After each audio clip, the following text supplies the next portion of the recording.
오늘 읽은 본문의 말씀은 염려에 대한 우리 주님의 말씀입니다. 염려, 걱정, 근심, 일상을 살아가다 보면 자연스럽게 일어나는 삶의 반응입니다. 그래서 우리는 이것이 당연한 것이라고, 이것은 자연스러운 것이라 생각하며 받아들이며 살아갈 때 많이 있는데요. 그런데 우리 주님께서는 오늘의 본문 말씀을 통해 이렇게 말씀하십니다. 염려하는 것, 근심하는 것, 걱정하는 것, 당연한 것이 아니라, 자연스러운 것이 아니라 너희가 금하여야 할 것이다. 너희는 그것으로부터 떠나 자유로운 인생이 되어져야 할 것이다. 주님께서는 말씀하고 있다라는 겁니다. 예수님 왜 이런 말씀하고 계실까? 염려라는 것이 바로 우리의 신앙의 중요한 걸림돌이 될 수 있기 때문에 그렇습니다. 염려, 처음에는 작은 것으로 시작하지요. 하지만 시간 지나면 어떻게 됩니까? 마치 비탈길을 내려오는 눈덩이와 같이 순식간에 크고 거대해져서 우리의 삶을 짓누르고 마비시키기 시작하는데, 심지어는 어떻게 되느냐? 구원에 대한 감격을 빼앗아갑니다. 구원에 대한 기쁨을 빼앗아갑니다. 은혜로부터 멀어지게 만듭니다. 그리고 하나님 주신 사명도 이루지 못하도록 우리의 발목을, 우리의 삶을 꽉 붙잡아 하나님으로부터 멀어지게 만드는 것, 그것이 바로 염려요, 걱정이요, 근심일 수 있을 것인데, 그러므로 너희가 내 제자로서 내가 너에게 분부한 이 사명을, 이 길을 잘 걸어가기 위해서 필요한 것이 뭐냐? 무엇을 먹을까, 마실까, 입을까 염려하지 말고 그것으로부터 자유로운 인생, 그것으로부터 떠나간 인생이 되어져야 될 것이다. 주님께서는 부탁하고 있는 것입니다. 그럼 어떻게 이 염려로부터 자유로울 수 있을까요? 어떻게 이 걱정으로부터 떠나간 인생 살아갈 수 있을까? 오늘 본문에 보면 중요한 세 가지 비결, 원리 말씀해 주시는데, 첫 번째는 너희의 생각을 새롭게 해야 된다. 너희가 잘 생각해야 된다 말씀하고 계십니다. 뭘 생각해야 되느냐? 염려해봤자, 걱정해봤자 바뀌는 건 없어. 염려하고 근심해봤자 내 삶에 변화되는 것은 하나도 없을 것인데, 그러므로 우리는 그 염려의 자리로부터 떠나가는 자가 되어야 된다. 여러분 기억하시면 좋겠습니다. 오늘 말씀에 보면 너희가 염려함으로 그 키를 한 자라도 더할 수 있겠느냐, 25절에 말씀하고 있거든요. 키, 우리 잘 아는 이 신장을 얘기하는 것도 있고요, 생명을 의미하는 것도 포함하고 있다라고 합니다. 여러분 걱정해서 그 생명의 연한이 늘어난 사람 보신 적 있으십니까?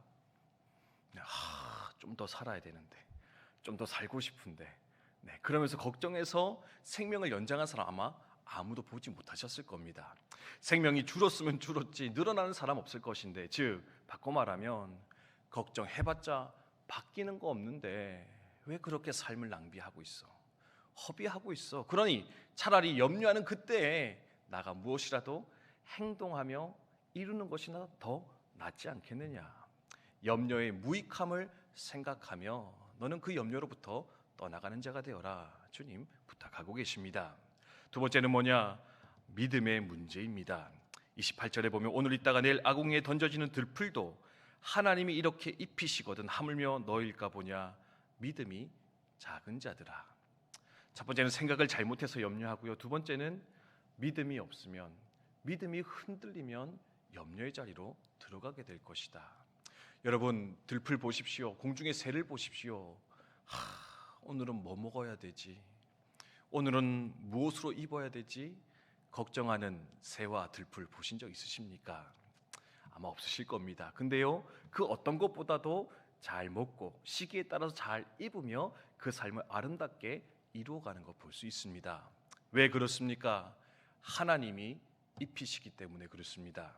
하나님이 먹이시기 때문에 그렇습니다. 그러면 하물며 그것보다 더 귀한 예수 그리스도의 피값으로 산 내 자녀들인 너희들의 그 삶도 내가 그렇게 책임지고 돌보아 줄 것인데, 왜 그것을 믿지 못해 너는 염려하며 근심하여 이 땅을 살아가고 있느냐?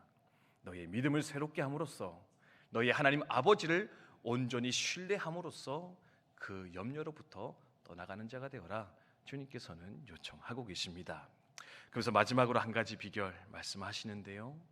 삶의 방향을 새롭게 함으로써, 삶의 방향을 새롭게 함으로써 염려로부터 떠나가는 자 되어라 요청하고 계십니다.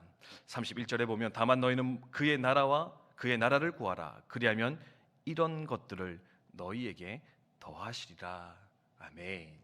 마태복음에는 먼저 그의 나라와 그의 의를 구하라. 그리하면 이 모든 것을 너희에게 더하여 주실 것이다. 무슨 말입니까? 아무리 생각을 새롭게 하고요, 믿음을 새롭게 해도요, 이 땅의 것만을 위해서 살아가는 사람은 이 염려로부터 자유로울 수가 없습니다. 왜? 어떻게 입을까 먹을까 마실까 생각하면은요, 끊임없이 경쟁해야 되고요, 끊임없이 애써야 되고요, 끊임없이 실패에 대해서 두려워하며 살아갈 수밖에 없는 거, 그게 바로 인생의 모습일 것인데, 그러면 어떻게 되느냐? 삶의 방향이 이 땅에 먹을 것 입을 것, 나의 육신의 정욕 아니라 하나님의 나라, 하나님의 뜻을 구하며 살아갈 때 그 삶에는요 실패가 없습니다. 그 삶에는요 하나님 부어주시는 만족과 평안이 있을 것인데, 그러므로 삶의 방향을 새롭게 함으로 염려로부터 벗어나 만족과 기쁨의 길을 걸어가라 주님께서는 요청해 주고 계십니다. 우리 말씀 잘 마음에 새기며 순종함으로써 염려와 근심, 걱정의 삶이 아니라 진정한 기쁨과 만족, 즐거움의 길을 걸어가는 우리 국방대학교 성도님들 다 되시기를 주님의 이름으로 축복드립니다. 개인적으로 힘든 일도 있을 것 같습니다. 나라적으로도 참으로 어렵고 힘든 시간을 우리 함께 보내고 있습니다.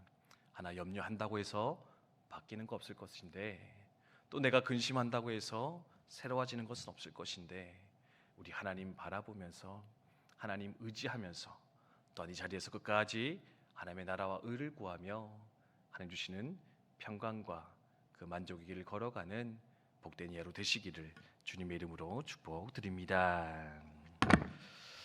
우리 말씀을 함께 기도하도록 하겠습니다. 하나님,